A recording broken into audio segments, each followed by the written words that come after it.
قافلے کو روک دیتے ہیں، پہاڑی پر چڑھتے ہیں اور حضرت آمنہ کے قدموں میں جا کے بیٹھ جاتے ہیں قبر مبارک پہ، اور اتنا روتے ہیں کہ حضرت عمر فرماتے ہیں کہ ایسے آواز آ رہی تھی جیسے پانی کھولتا ہے اور پانی کی ڈھبکنے کی آواز آ رہی تھی۔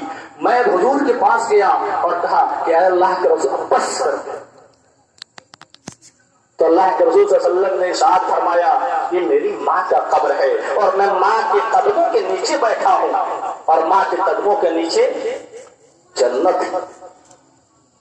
لیکن آج ہم جنت باہر تلاش کرتے ہیں، خانقاہوں پہ، مزاروں پہ، بازاروں میں، حالانکہ جنت ملنی کہاں ہے؟ گھر پہ ملنی۔ اس لیے میرے پیارے بھائیوں، آپ سے اللہ کا واسطہ ہے، ریکویسٹ ہے کہ جب آپ اپنے زبان کو بہتر بنائیں، اپنے بول کو بہتر بنائیں۔ یہ وہ زبان ہے جو آ جائے آگ لگانے پر تو گاؤں کو گاؤں جلا کر راکھ کر دے، آپس میں خون کی ندیاں بہا دے، اور یہ وہ زبان ہے جب میٹھے بول پر آتا ہے تو دشمنوں کو بھی دوست بنا دیتا ہے۔ آقا نے ارشاد فرمایا کہ تم اپنی زبان کی حفاظت کرو، اپنی زبان کی حفاظت کرو، لیکن کیا ہم واقعی میں زبان کی حفاظت کرتے؟ کیا صبح سے شام تک ہمیں پتا ہوتا ہے کہ ہم کتنے غیبتیں کر رہے ہیں، کتنے لوگوں کی برائی کر رہے ہیں، بہتان کر رہے ہیں، الزام لگا رہے ہیں، جھوٹ بول رہے ہیں؟ نہیں پتا ہوتا، اتنے ہم بے فکر کیسے ہو سکتے ہیں؟ میرے بزرگوں اور دوست کو بدلنے کی ضرورت ہے، نہیں تو یاد رکھیے گا اگر ہم اپنے حالات نہیں بدلیں تو اللہ اس قوم کو بدل کر دوسری قوم کو لائے گا۔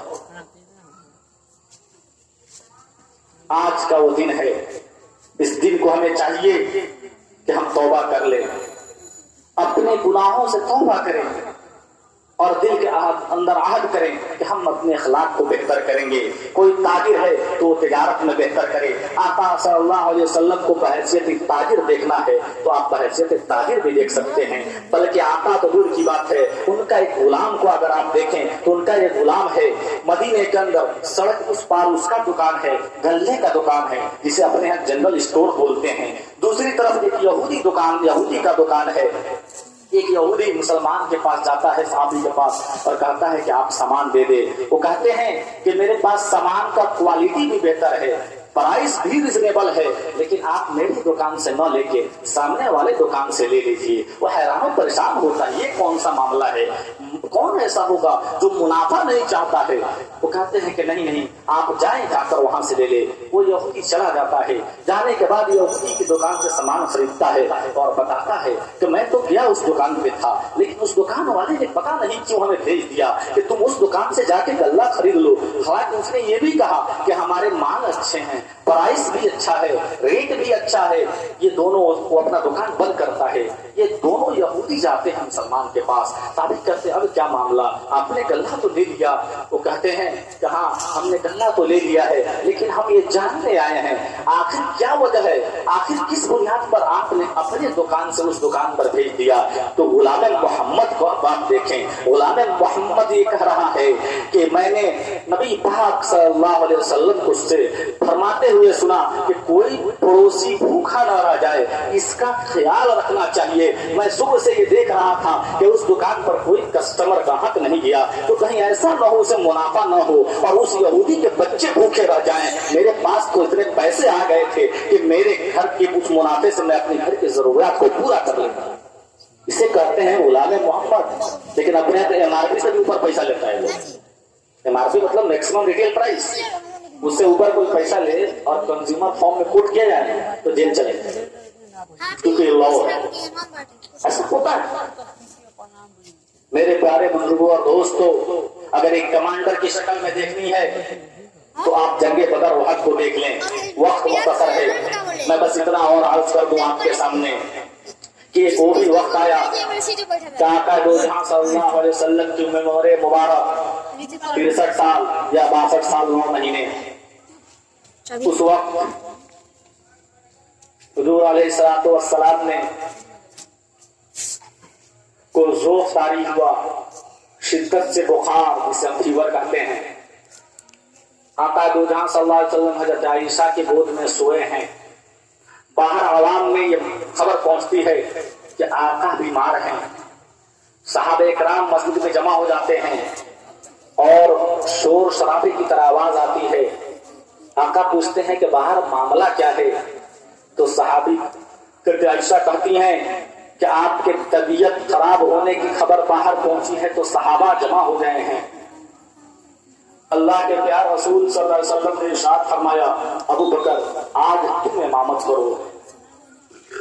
اور حضور علیہ الصلوۃ والسلام کی جگہ پہ حضرت ابو بکر کو کھڑا کر دیا گیا اور سارے لوگ باجماعت نماز پڑھنے لگے. آقا دو جہاں صلی اللہ علیہ وسلم حضرت عائشہ سے کہتے ہیں دیکھو تو میری امت کیا کر رہی ہے. عائشہ کہتی ہیں کہ تیری امت تو نماز آپ کی امت تو نماز پڑھ رہی ہے. آقا کہتے ہیں تھوڑا سا پردہ ہٹا دو. پردہ ہٹایا جاتا ہے. اوپر کی طرف ہمارے آقا دیکھتے ہیں اور کہتے ہیں یا اللہ تو گواہ رہنا, فرشتے تو گواہ رہنا, حضرت عائشہ تو گواہ رہنا کہ میں اپنے امت کو سجدے میں چھوڑ کر جا رہا ہوں, میں اپنے امت کو نماز میں چھوڑ کر جا رہا ہوں. لیکن آج ہمارا معاملہ یہ ہے کہ یہ امت تو بازاروں میں ہے, یہ امت تو حرام خوری میں ہے, یہ امت تو زناکاری میں مبتلا ہے. آخر کیا ملتا ہے میرے نوجوان ساتھیوں؟ چند منٹ کی لذت سے میرے بزرگوں اور دوستوں اپنی آنکھوں کی حفاظت کرے. کسی کی بہن بہن ہوتی ہے, کسی کی بیٹی بیٹی ہوتی ہے, کسی کی عزت عزت ہوتی ہے. حاتم تائی کی بیٹی ہی تھی جس کے سر پر دوپٹہ نہ تھا تو آقا نے فرمایا تھا کہ یہ میرا چادر لے جا کر سر پہ ڈال دیا جائے. تو صحابہ نے آبجیکشن کیا یا رسول اللہ وہ ناپاک ہے, وہ ناپاک ہے, اسلام قبول نہیں کی ہے, یہ آپ کا پاک چادر ہے. تو آقا نے فرمایا تھا بیٹی تو بیٹی ہوتی ہے, لے جاؤ اس کے سر پر ڈال دو. ہم تو چادر اڑانے والے تھے, آخر چادر چھیننے والے کیسے بن گئے؟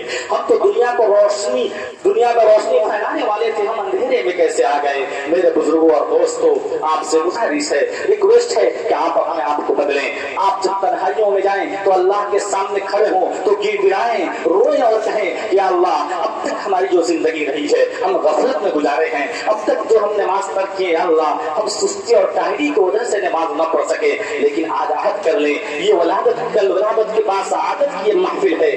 آج تجدید ایمان پر آپ کوشش کریں اور عہد کریں. میں یہ نہیں کہتا ہوں کہ آپ قسم کھا لیں, لیکن دل میں پکا ارادہ کر لیں, پلیز پکا ارادہ کر لیں. میں آپ سے کوئی پیسے مانگنے نہیں آیا ہوں, لیکن ایک چیز مانگ رہا ہوں, وہ یہ مانگ رہا ہوں کہ اپنے آپ سے آپ عہد کر لیں کہ اب ہم نماز قضا نہیں کریں گے, باجماعت نماز پڑھیں گے اور کسی کو ستائے نہیں. آخری وہ جملہ تھا جو آقا نے ارشاد فرمایا تھا کہ نمازوں کو ترک منع کرنا اور عورتوں پر ظلم نہ کرنا, عورتوں پر ظلم نہ کرنا. لیکن ہمارے معاشرے میں عورتوں پر بہت ظلم ہوتا ہے, ماں کی شکل میں ظلم ہوتا ہے, بیوہ ہے تو اس شکل میں ظلم ہوتا ہے. اس ظلم سے آپ بچے. جو شوہر ہیں وہ اپنی بیوی کے پاس جائیں تو اس سے کہیں کہ جو بھی غلطی ہے معاف کر دے, اور بیوی سے اگر کوئی غلطی ہو گئی ہو تو اسے معاف کر دے. ایک باپ بیٹی کی غلطی کو معاف کر دے, ایک بیٹا اپنے باپ کی غلطی کو معاف کر دے, اور ایک خوشگوار ماحول بنائے, ایک پاک فیملی کی ترتیب دیں, ایک اچھی زندگی گزارنے کی آپ سب کوشش کریں. میرے بزرگوں اور دوستوں یاد رکھیے اللہ کے رسول نے فرمایا